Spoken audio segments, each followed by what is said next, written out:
여러분, 우리가 살아가면서 리더에 대해서 이랬으면 좋겠다는 기대를 가지고 살아갑니다. 작게는 구청장, 아니면 우리 시장, 군수, 도지사 내지는 대통령, 이런 리더들에 대해서 그 니드가 있지요. 주로 어떤 리더를 원하십니까? 문제를 빨리 해결해 주는 사람, 내 편이 되어주고 힘이 되어주는 사람, 또 나를 대신해서 싸워주는 사람. 우리는 그런 리더를 원하고 또 그런 도움을 기대합니다. 신앙도 마찬가지지요. 하나님이 내 문제를 빨리 해결해 주시고 내 상황을 바꿔주시고 내가 원하는 방향으로 길을 열어주시기를 원하고 있지 않습니까? 자, 오늘은 종려주일입니다. 예수님께서 예루살렘에 입성하실 때 사람들은요, 종려 가지를 흔들면서 호산나 호산나 다윗의 자손으로 오시는 이여 하면서 우리를 구원해 주실 구원자라고 하면서 그렇게 예수님을 환영했습니다. 이것은 단순한 외침이 아니죠. 그들이 기대하는 게 있었다는 게 기대의 외침이었습니다.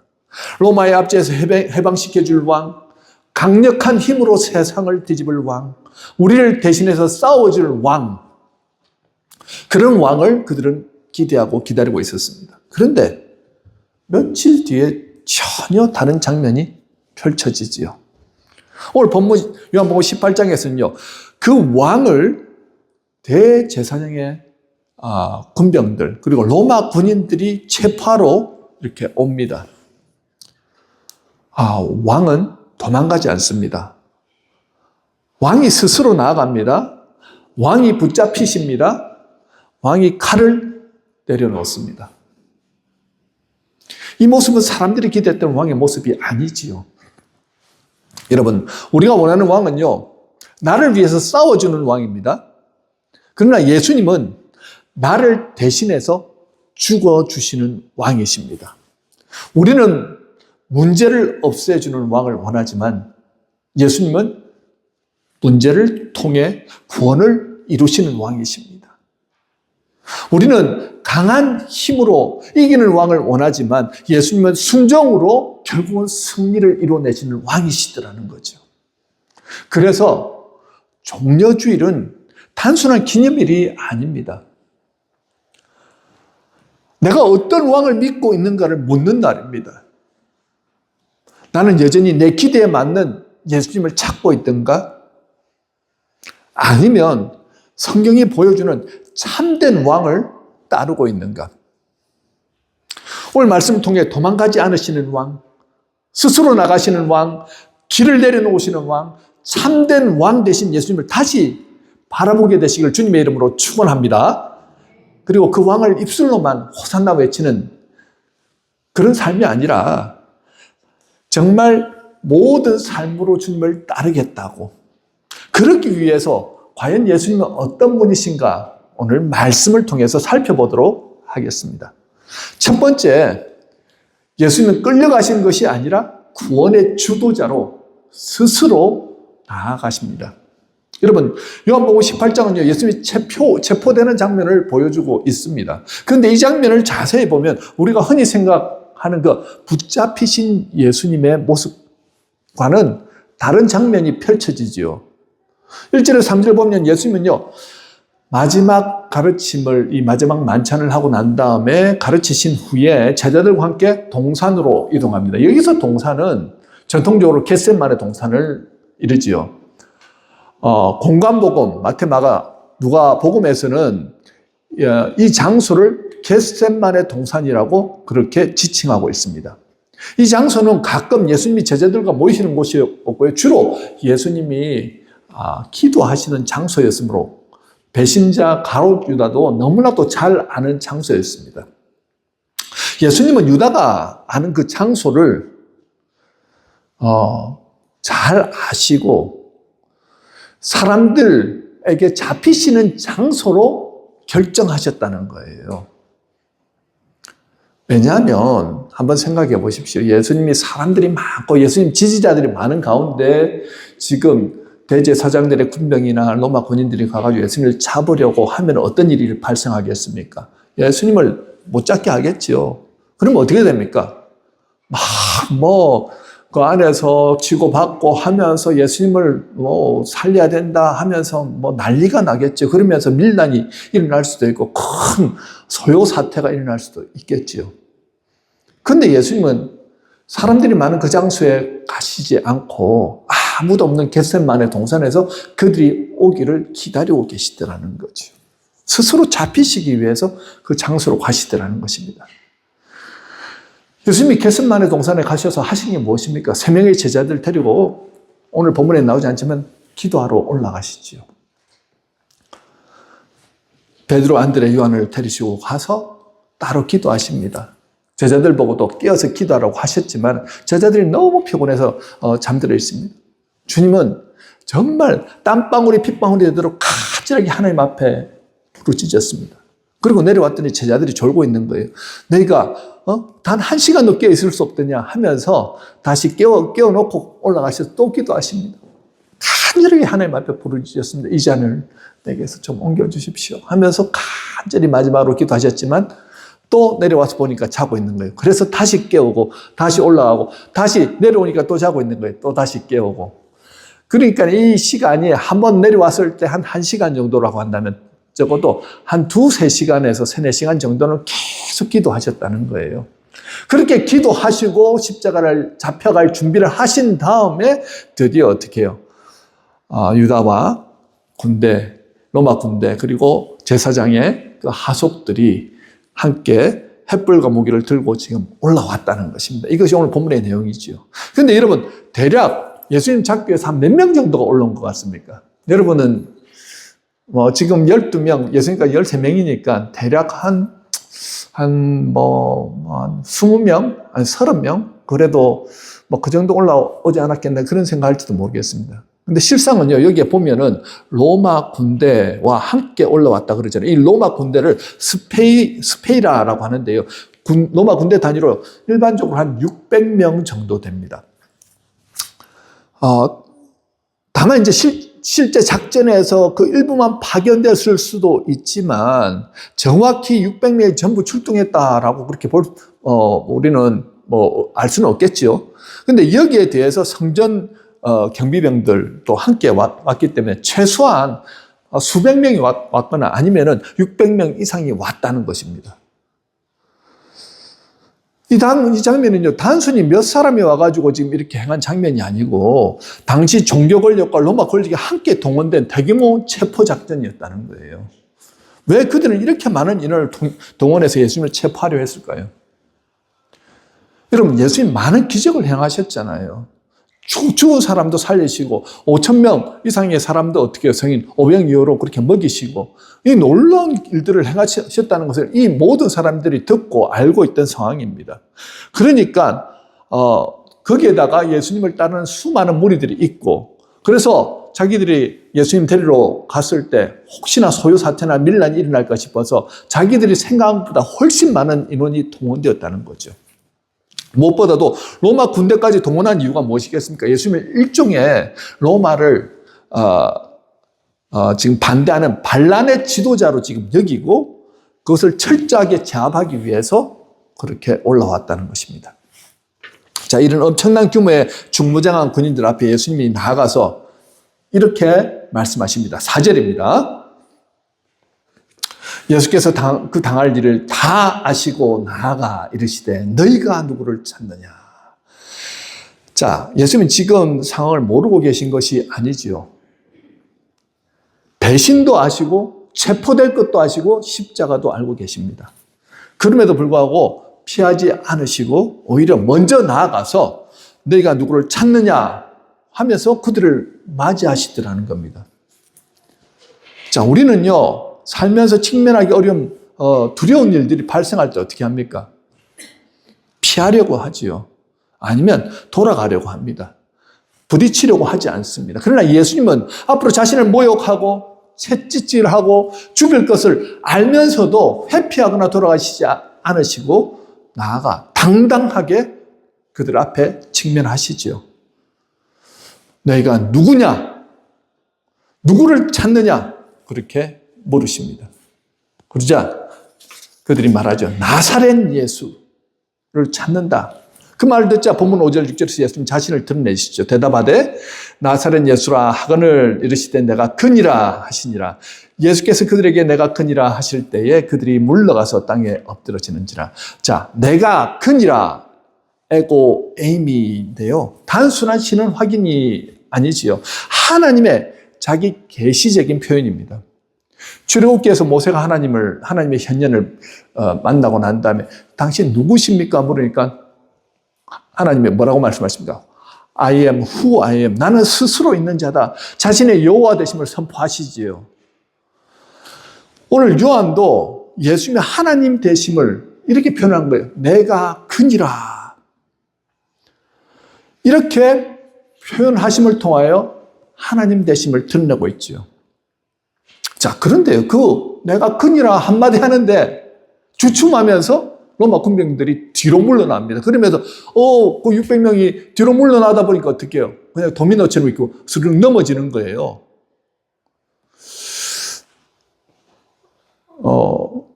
이 모습을 보면서 여러분 어떤 생각이 드십니까? 이들이 얼마나 예수님을 체포하러 올라오기는 왔지만 두려움 가운데 올라왔는가 하는 것을 느낄 수가 있죠. 혹시나 신비한 능력으로 자기들을 해할 수도 있겠다는 생각들이 그들 마음 가운데도 있었다는 거죠. 이 장면을 통해서 예수님께서 하나님으로 이 모든 사건을 주도하고 계시며 당신 자신이 하나님이심을 이 상황에서도 선언하고 계심을 우리는 볼 수 있습니다. 그렇다면 예수님은요, 왜 너희가 누구를 찾느냐? 라고 묻고 계실까요? 이미 가룟 유다가 함께 왔고 또 마태, 마가, 누가복음에서는 유다가 입을 맞추며 예수님을 지목하지 않습니까? 그 예수님이 누군지 알고 있어요. 그런데 왜 요한복음에서는 누구를 찾느냐라고 예수님이 물으실 때 마치 그들이 예수님을 모르는 것처럼 나사렛 예수를 찾는다라고 그렇게 대답하지 않습니까? 자, 이 부분은요, 그들이 몰라서 예수님이 그들에게 누구를 찾느냐라고 묻는 질문이 아니지요. 이렇게 질문하시는 이유는요, 예수님이 이 모든 상황을 지금 주도하고 계시다는 것을 알려주시는 것입니다. 그래서 일부러 질문하시는 거예요. 너희가 누구를 찾느냐? 그리고 그들의 입에서 나사렛 예수라 말하게 하신 후에 내가 그니라 선언하시지요. 이 과정은 뭘 보여줍니까? 체포의 주도권이 군병에게 있는 것이 아니라 예수님께 있다는 것을 드러내는 장면입니다. 유다가 예수님을 넘긴 것이 아니라 예수님이 스스로 자신을 내어주셨다는 것을 강조하고 있다는 거죠. 여러분, 이 장면이 우리에게 주는 메시지는 분명합니다. 우리의 구원은요, 우연히 이루어진 사건이 아닙니다. 상황에 떠밀려서 어쩔 수 없이 예수님이 십자가에 그냥 끌려가시는 그런 일이 아니라는 거예요. 예수님의 의지적인 선택이었다는 것입니다. 피하실 수도 있었고요, 막으실 수도 있었고요, 그리고 물리칠 수도 있었지만 예수님은 우리를 구원하시기 위해 십자가의 길을 선택하셨다는 거죠. 여러분, 우리는 그런 은혜를 받은 분들 아닙니까? 근데 우리의 모습은 어떠신가요? 우리는 어쩔 수 없이 억지로 하기 싫은데 그렇게 믿음 생활, 신앙생활 하고 있지는 않으신지요? 예배 드리는 것도, 기도하는 것도, 말씀을 묵상하러 말씀을 읽는 것도, 또 성김도 하라고 하니까 어쩔 수 없이 하는데 억지로 와서 하기 싫은데 앉아있는 그런 모양새는 아닌지요? 여러분, 만약에 그런 모양이라고 한다면요, 참 주님도 안타까워하실 것 같아요.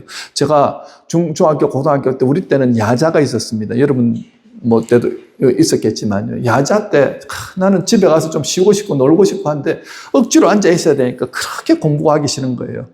5시간을 앉아가지고 도서관에서 앉아가지고 하려고 하니까요. 그 시간에 뭐 공부는 안 되고 딴 생각하고 앉아서 가만히 앉아 있었는데 그 시간이 내게는 지옥 같은 시간인 거예요. 아무런 보람도 없고 공부가 되는 것도 아니고, 그래서 시험을 치면 늘 시험 점수는 좋지 않았고. 왜 그럴까요? 이왕 하는 공부 같으면 내가 목표를 가지고 열심히 공부하면 되는데 앉아있는데 억지로 하니까요. 성적은 성적대로 안 나오고 그 시간이 지옥 같은 시간이고 고통스럽다는 거예요. 신앙생활도 마찬가지 아니겠습니까? 하나님의 사랑을 경험했고 하나님의 은혜를 받았는데 오늘 이 자리에 나오실 때 어떤 마음으로 나오셨습니까? 어쩔 수 없이 나와서 앉아 계십니까? 하기 싫은 성경 억지로 하라고 하니까 나 하기 싫은데 이런 마음으로 하십니까? 그걸 주님이 보시면서 얼마나 안타까워하실까요? 네가 정말 기쁨으로 내가 너를 위해서 십자가를 지고 내가 기꺼이 너를 구원하기 위해서 이 길을 갔는데 너도 그 마음으로 그 사랑으로 이 자리에 나와서 믿음 생활하고 신앙 생활하고 그렇게 나를 바라보면서 신앙 생활하면 안 되겠니? 그러면 내가 부어주는 그 놀라운 은혜의 능력을 경험할 수 있을 건데 아마 그런 마음으로 주님이 우리를 바라보시지 않으시겠습니까? 이왕 예배를 드리시잖아요. 그럼 여러분 상상하시면서 예배 드리셔야 돼요. 하나님의 은혜가 그냥 내게 막 쏟아붓는다는 그것을 시각화하시면서 바라보시면서 기대하시면서 듣겠다는 마음으로 여러분 예배에 임해 보십시오.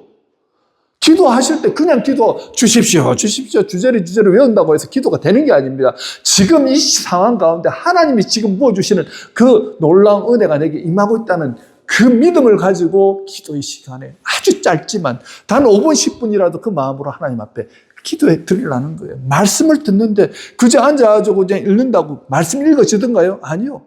성령께서 도우십니다. 그 말씀이 내 마음판에 새겨지고 그 말씀대로 내가 순종하겠다는 마음으로 말씀을 들으시고요. 오늘 설교 말씀이 그저 앉아가지고 내게 은혜가 되면 받고 안 되면 말고 이런 마음이면요. 아무런 소용이 없습니다. 이 말씀을 내가 꼭 마음판에 새기고 내가 주중에 이 말씀대로 살아보겠습니다. 간절한 심령으로 여러분들이 받으시잖아요. 그러면 그것이 하나님의 역사가 하나님의 나라가 하나님의 뜻이 바로 여러분들 안에서 일어난다는 거예요. 주님을 바라보기 때문에 역사가 일어나는 거예요. 예수님 보이십니까? 안 보이시잖아요. 근데 믿음으로 바라보면 보인다는 거예요. 주님이 십자가의 길을 기꺼이 가신 이유도 바로 그것입니다. 억지로 가시고 하기 싫어서 가신 게 아닙니다. 주님, 내가 가야지 구원이 이루어집니다. 내가 가야지 이들이 살아납니다. 자신의 목숨을 내놓고 그 길을 가셨다는 거예요. 우리는 그 예수님을 의지하면서 나가는 믿음의 자녀들 아닙니까? 주님 따라가는 분들입니다. 주님 바라보시면 승리합니다. 주님 바라보시면 성공한다는 거예요. 저와 여러분 그 믿음으로 나아가시면 좋겠습니다. 두 번째, 예수님 어떤 분이십니까? 예수님은 끝까지 자기 사람들을 지키십니다. 7절에서 9절의 내용이거든요. 7절에 보십니다. 예, 다시 누구를 찾느냐 물으신데 그들이 말하되 나사렛 예수라 하거늘. 예수님, 자, 이미 한번 자기 자신을 밝히셨잖아요. 근데 왜 다시 묻습니까? 이거 단순한 반복이 아니지요. 제자들을 보호하시기 위한 의도적인 질문입니다. 8절 보십시오. 예수께서 대답하시되 너희에게 내가 근이라 하였으니 나를 찾거든 이 사람들이 가게 하라. 자, 이 말씀 참 놀랍죠. 나를 잡아라. 대신에 이 사람들은 놓아주어라. 자신은 잡히시면서도 제자들을 먼저 생각하시더라는 거예요. 9절에서 이는 아버지께서 내게 주신 자 중에 하나도 잃지 아니하였습니다 하신 말씀을 응하게 하려 합니다. 여러분, 주님이 우리를 구하시기 위해서 십자가에 자신의 목숨을 내놓으셨잖아요. 주님 우리를 살리기 위해서 그 일을 하셨다는 거예요. 지금도 마찬가지입니다. 여러분들이 오늘 이 자리에 와서 예수를 믿음으로 구원받았습니다 하고 이 자리에 앉아있는 이유는요. 주님의 그 십자가 사랑 때문이에요. 그리고 주님이 이렇게 말씀하시는 거예요. 내가 9절 말씀에서 내게 주신 자 중에 하나도 잃지 아니하였사옵나이다. 그 증거가 바로 저와 여러분입니다. 믿으십니까? 저와 여러분들이 예수님의 이 고백의 증거로 오늘 이 자리에 앉아있다는 거예요. 주님은 우리를 지키시기 위해서 끝까지 어떻게 해요? 자기 자신을 희생하시지 않으십니까? 예수님은요, 자신이 잡히셨기에 우리가 자유하게 되었습니다. 여러분, 출애굽 때 6월절 사건 여러분 아시잖아요. 어린 양의 피가 있는 집은요, 6월 넘어가더라는 거예요. 죽음의 사자가 그 집을, 그 피를 보고 지나갔습니다. 대신 죽는 희생이 있었기 때문에 생명이 보호됐다는 거죠.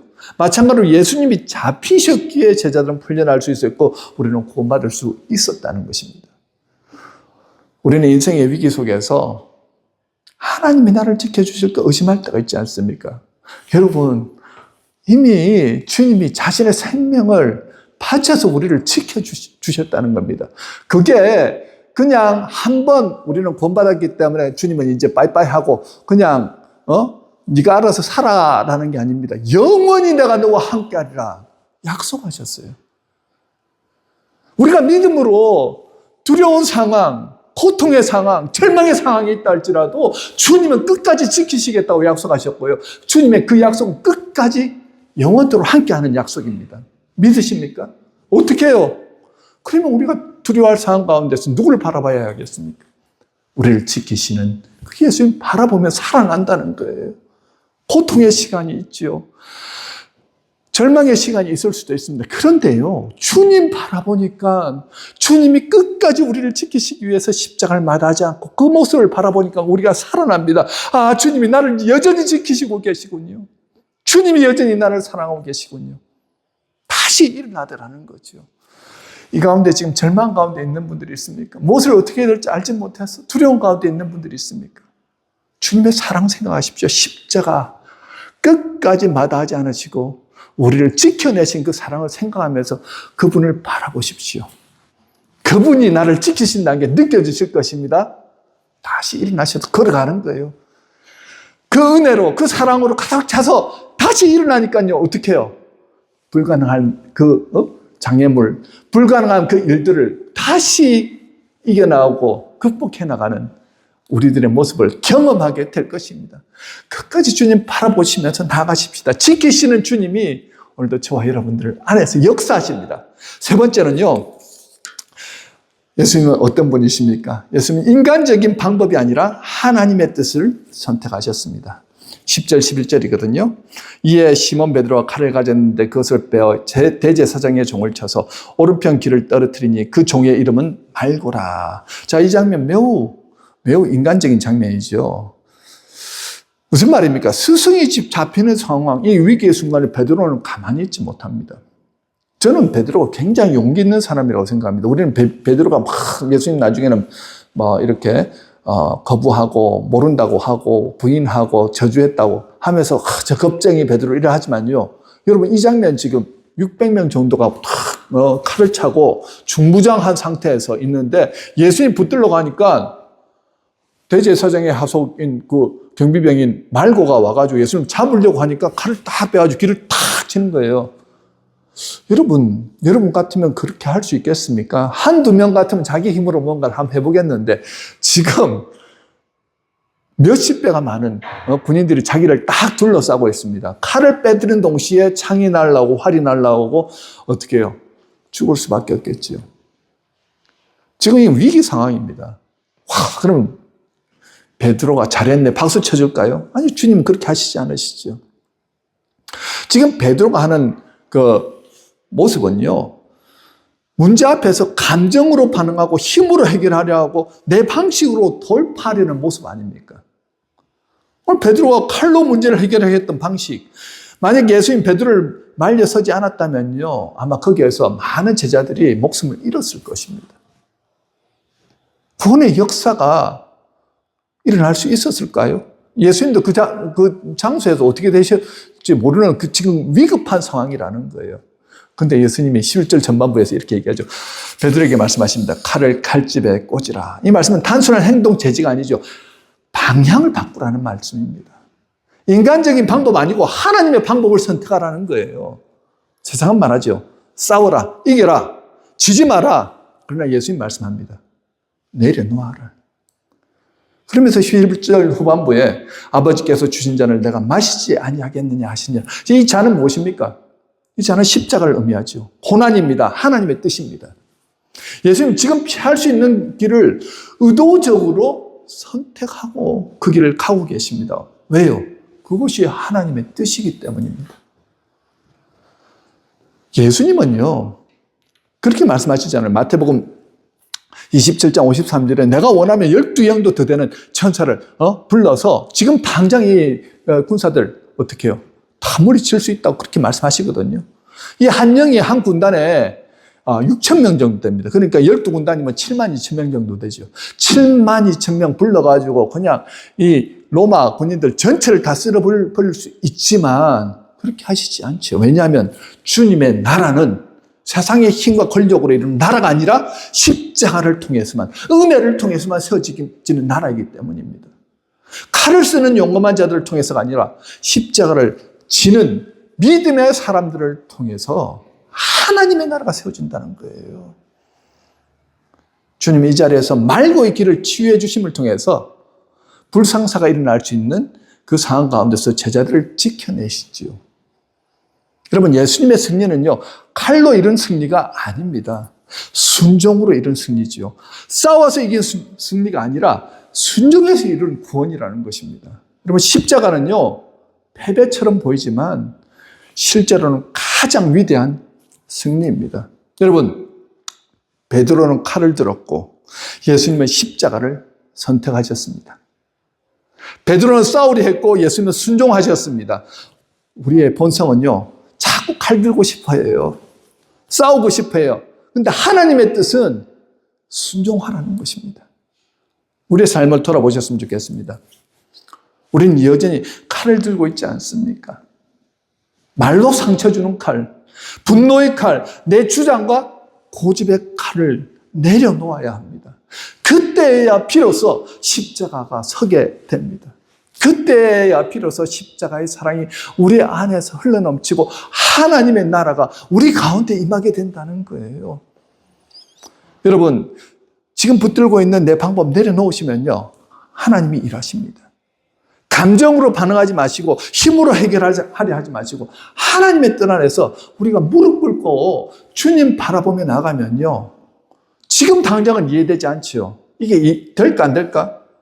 의심이 생길 수도 있습니다. 그러나 주님의 역사가 그렇게 무릎 꿇는 자, 순종하는 자들을 통해서 놀랍게 역사하신다는 사실을 여러분 믿으시기 바랍니다. 말씀했습니다. 중국의 지하교회 가운데 있었던 일입니다. 두 명의 젊은 여성도가 너무 은혜를 받은 거예요. 6개월 만에 너무 성경을 몇 독씩 하고 은혜를 받았습니다. 마음 가운데 열망이 생긴 거예요. 목사님, 저 오지에 복음 전하러 가겠습니다. 전도하러 가겠습니다. 교회가 없는 곳, 아무도 예수 믿지 않는 곳에 그곳에 보내다 주십시오. 목사님 말합니다. 아니, 당신들은 지금 예수 믿은 6개월밖에 안 됐고요. 성경을 안다고 하시지만 그래도 좀 더 훈련이 필요합니다. 그런데 그분들이 말한 거예요. 목사님, 창세기부터 요한계시록까지 아무리 읽어봐도 몇 년을 믿어야 복음을 전할 수 있다는 내용은 없더라고요. 선교 훈련을 많이 받아야 전도 복음 전하러 갈 수 있다는 내용도 없습니다. 목사님, 그저 하나님의 은혜에 감사해서 복음 전하고 싶은데 좀 보내주십시오. 그러면 파송할 우리 선교단체를 좀 찾으십시다. 이러니까 아니요, 파송할 선교단체 찾다가 전도의 시기를 놓칩니다. 그저 목사님이 어디 가라고 하면 그저 가겠습니다. 보내주십시오. 그래서 목사님은 정말 오지에 있는 섬으로 그들을 보냅니다. 그들이 그곳에 간다고 했을 때 많은 사람들이 걱정했습니다. 그곳에서는 정말 사람들을 파대 이렇게 빠뜨리겠다고 위협하고 협박할 정도로 완전히 복음에 대해서는 오지였습니다. 많은 걱정을 하고 교회에서는 그들을 위해서 기도했습니다. 근데 2년 후에 그들이 전도지를 구하기 위해서 다시 파송교회로 돌아왔을 때 놀라운 일이 벌어졌습니다. 목사님께서 이제 그 교회에 방문한 유럽에서 오신 목사님들 앞에서 간증을 하라고 이제 이 두 분 자매님들을 딱 세워드렸는데, 그들은 고개 숙이면서 말합니다. 저희들은 별로 한 것도 없습니다. 그래도 뭔가 했을 거 아닙니까? 소문으로는 2년 동안 13개의 교회를 세웠다면서요. 그러면서 그 얘기를 듣는 유럽 목사님들이 눈물을 흘리는 거예요. 13개의 교회나 세웠다고. 나는 한 교회도 못 세웠는데. 그런데 그들이 말합니다. 13개가 아니고 31개입니다. 목사님 물었습니다. 믿는 사람들은 몇 명이나 생겼습니까?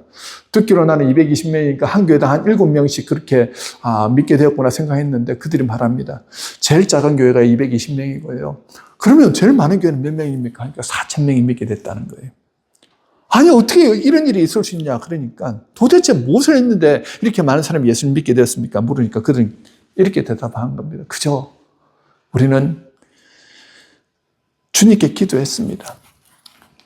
성령님께 무엇을 할까요? 물었습니다. 그분이 우리에게 말씀하실 때 그대로 순종했습니다. 여러분, 이 이야기가 우리에게 무엇을 말해줄까요? 능력이 있어서가 아닙니다. 준비가 완벽해서도 아니고요. 예수님을 바라보고 있느냐? 내 시선이 끝까지 예수님을 의지하고 있느냐? 성령님의 도우심을 민감하게 내가 바라보고 있느냐? 이게 관점이더라는 거예요. 하나님도 아십니다. 내가 너와 함께함을 통해서 놀라운 일을 이루겠다 하는 사람들의 특징이 무엇일까요? 끝까지 예수님을 바라보는 사람, 끝까지 성령님의 도우심을 구하면서 민감하게 그 음성에 순종하며 나가는 사람, 그들을 통해서 주님은 하나님의 나라를 일으켜 세우시더라는 거죠.